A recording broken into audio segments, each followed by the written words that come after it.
So after doing your test for the torch height control, the two test buttons on the back, one at a time, arc OK first, and then the actual simulated voltage as I explained in the other video. If you don't get the results that were described in the video, at that point you need to get a hold of us and we will go from there on troubleshooting whether it's the module, this module, or the DTHC module. If you do get the desired results, both arc OK lights up and the torch voltage reads from 123 to 127 when in test mode, yet when you're cutting you still don't get a voltage reading.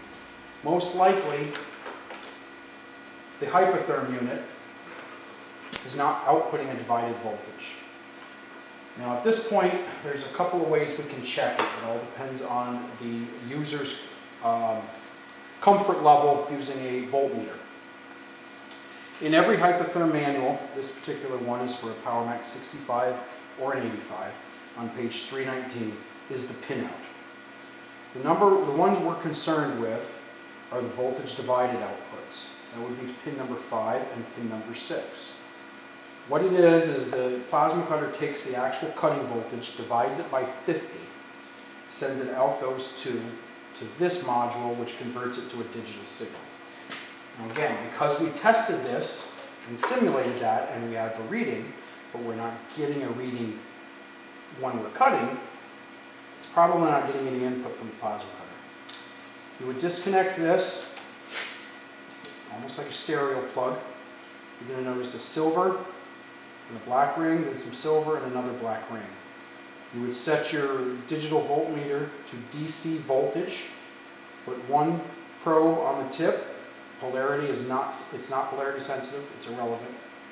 And then one probe between the two black rings. Have someone cut and read the voltage on the digital voltmeter. We really don't need to worry about what it is. It'll be 1/50th of what it's supposed to be cutting at. However, if we're not getting any reading up on the screen, it's probably going to be 0 or a number.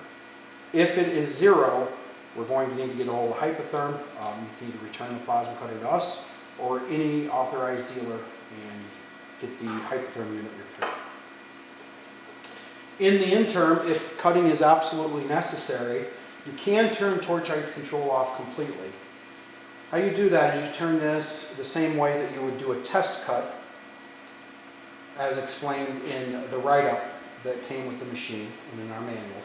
You turn this into manual mode and then DTHC off and leave it like that. Bear in mind you will have no torch height control, which is less than ideal, but sometimes at least you can get something cut out until you can get the voltage situation from the plasma unit fixed.